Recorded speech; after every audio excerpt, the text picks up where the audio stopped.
You're in some form of endurance performance, whether it be triathlon, cycling, running, swimming, you've probably done some form of work on pacing, or at least talked about pacing for a particular event or competition. In this video, we're going to cover what the background of pacing is, the actual definition, which is probably something really critical to visit, and then all the factors that are involved, and even some of the key categories when it comes to different types of pacing and the different categories of what pacing is. So without any further ado, let's jump into it.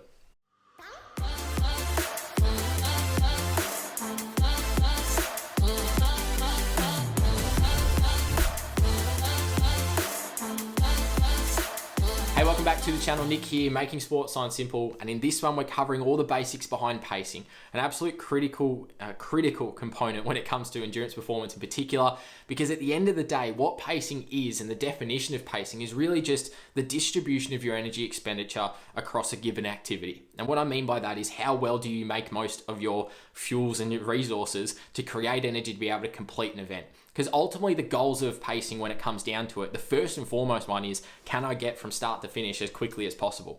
What is my optimum strategy to get from A to B in the shorter space of time for most endurance events is going to hold true. Can I touch the wall first in the pool? Am I going to be crossing the line first in a triathlon or a marathon? All of these things are absolutely pivotal. So how can we optimize our processes or pacing to be able to make sure that that can happen? Obviously, there's a lot of factors that come into it, and I'm going to get to those in a moment. The other two goals when it comes to pacing though are, how can we make use of all these energy resources? As we said, it's energy expenditure or the distribution of our energy expenditure across a given activity. So how can we create energy in a really effective, maybe economical way? What is that going to do to be able to dictate? And then ultimately, we want to avoid any premature fatigue. And that links back to both of these in terms of trying to finish the race as fast as possible.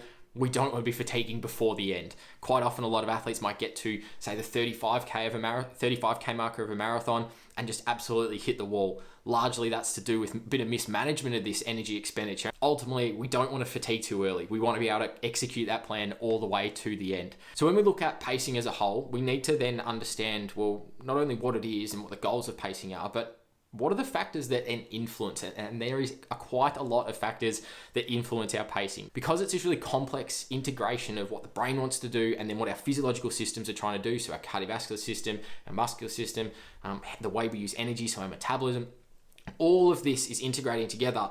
There's a lot of influences into that piece that then allow us to execute or create some form of activity, but then also the pacing behind that. And it's really then the management of that execution that we're looking for.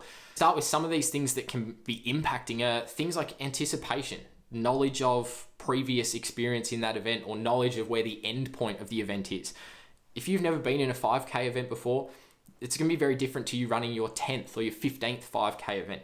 That prior experience is invaluable, but also it probably minimizes that nervousness on the start line, which might influence some of the physiological response. Your heart rate might be a little bit higher because you're a little bit more anxious and stressed. That might cause a little bit of early onset burn of carbohydrates because your body will want to uptake that quickly. That nervous energy burning off a little bit of those carbs that you might need later on towards the back end of that event. Knowledge of the endpoint's a really interesting one. How far am I away from the finish? If you know, all right, I've got 2Ks to the finish line in, say, a 10K race, well, how much can I actually exert 2Ks out versus 1K out versus the last 500 or 400 meters? Where that endpoint is and what that means for you is going to ultimately dictate that last portion of the event in particular, but also then just from a total race perspective. Prior to, is the end point of the race slightly uphill? So do I need to save a bit early to ensure that I can get through that uphill section right at the end? Classic case, Tour de France. Those in the mountain climbing stages where it's an uphill finish, those who manage themselves the best earlier on typically are going to be able to push harder and faster at the back end when it counts. So all of these factors are initial components to the pacing equation. And then the last couple from the initial perspective are things like rating a perceived exertion. Do you get out there and you're experiencing it as a really easy event today? All right, it's a 4 out of 10, whereas normally it's a 7 out of 10. That might be really, really good. It might allow you to push a bit harder and manage your pacing as you go. Things like sensory feedback play a really huge role in that rating and perceived exertion as well. And what I mean by sensory feedback, it's just the body's response system. What is it experiencing, and what is that feedback coming into the brain telling us about how we're managing this particular activity? Are we finding it really good? Are we feeling the burn in the legs a little bit earlier? Are we starting to feel a little bit flat? Feel the effects of a bit of glycogen depletion, ultimately known as hitting the wall at that 35K mark, as I mentioned before, in a marathon. Really, really common. So they're the initial layers in terms of the inputs or the factors that influence our pacing. there's also a number of different things. Our ability to execute under pressure. Can we get to the big A race, or can we get to the World Championships or the Olympics and perform just as well there as we have the rest of the season? How well do you manage those external factors on the day? Maybe it's the terrain. Maybe it is the environmental conditions or the heat side of things. What was your taper like?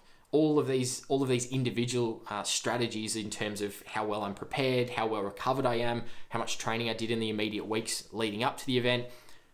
Is it an A race or is it just a lead-in race? So I am a bit more fatigued. That's then going to influence the pacing on that particular day.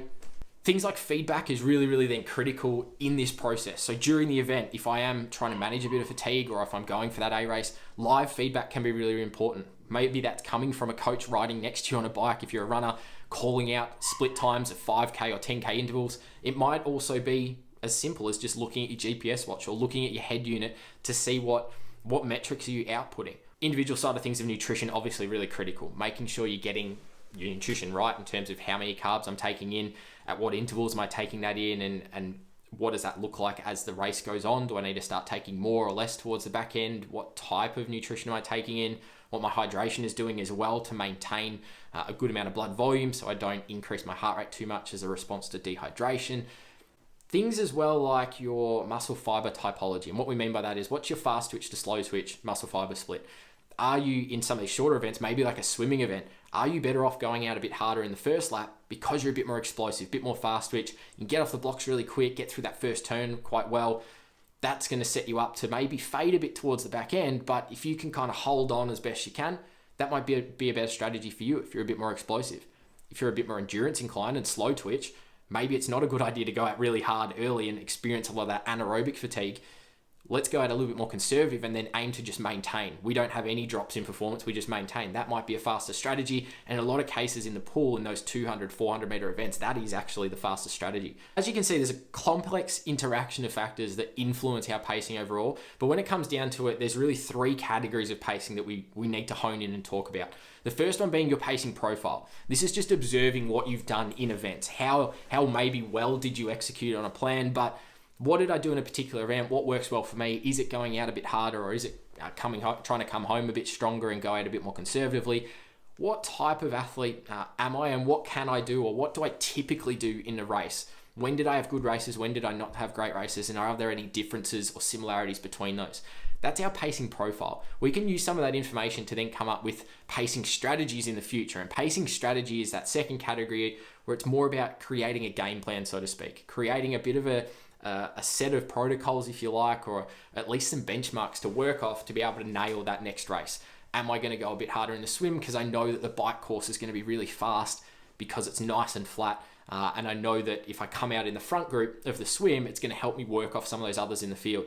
Maybe it is a case of, well, I know I'm not really great on the bike, but I'm a strong swimmer and strong runner, so I'm just going to try and sit in on the bike a little bit, maybe lose a bit of time because I know I can gain that back on the run because of my running being such a significant strength. These things are all really important in terms of then the underlying strategy side of things, what suits you best, maybe even as simple as picking particular races to suit that pacing strategy. Do you normally perform really well in hot conditions? If you do, go and target some hotter races. That's going to allow you to execute better.